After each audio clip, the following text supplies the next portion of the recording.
The young woman was sunbathing by the river when suddenly a knife slashed through her inflatable float. She thought it was just a school of fish bumping into her and didn't pay much attention, but the blade slowly shifted direction, and by the time she realized something was wrong, it was already too late. The police quickly arrived at the scene. To recover the woman's body, they sent a man into the river. There, he spotted an old, run-down yacht. He reached out to push the cabin door open, but all he found inside was an old hunting rifle. Just as he was about to inspect it more closely, a tiny hand suddenly reached out behind him. It was the corpse of another unlucky victim. As he was about to continue searching, he was caught off guard. The killer was hiding right behind the door. The man struggled underwater, bubbles rising frantically to the surface. The officers on the bank yanked hard on the rope to pull him up. They managed to drag him onto shore, but by then, he was already lifeless. The police chief immediately ordered the river blocked off. They planned to use pumps to drain the water and flush out the killer, but when they looked down at the riverbed, all they found was a single oxygen tank. After 3 months of pursuit, the killer had slipped away again. Determined to keep the investigation going, the chief soon heard that a diver had sneaked into an abandoned factory. He rushed over with his men, weapons drawn, searching every corner of the warehouse. Before long, the chief discovered blood-stained clothing, but suddenly, the killer appeared from behind.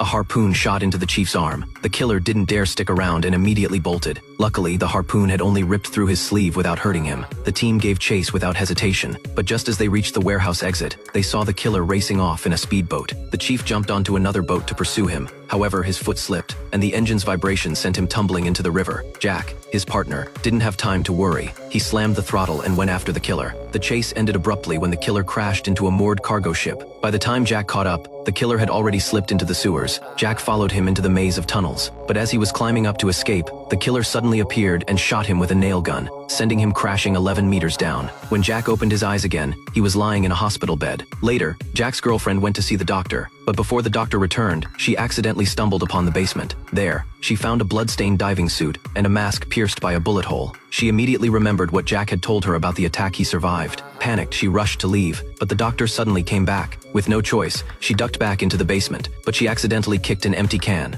alerting the doctor. He quickly pulled a pistol from the drawer and cautiously followed the sound. He spotted a pair of women's shoes near the cabinet, only to realize it was just clothing. In that instant, Leisha struck from behind, knocking him out cold. Just as she breathed a sigh of relief, someone grabbed her ankle from behind. Thankfully, Jack arrived in time and finally put an end to the killer once and for all. Later, the surviving doctor confessed everything to the police. It turned out the murderer was his own brother. The movie is Amsterdammed, from the Netherlands. So, what's your impression after watching it?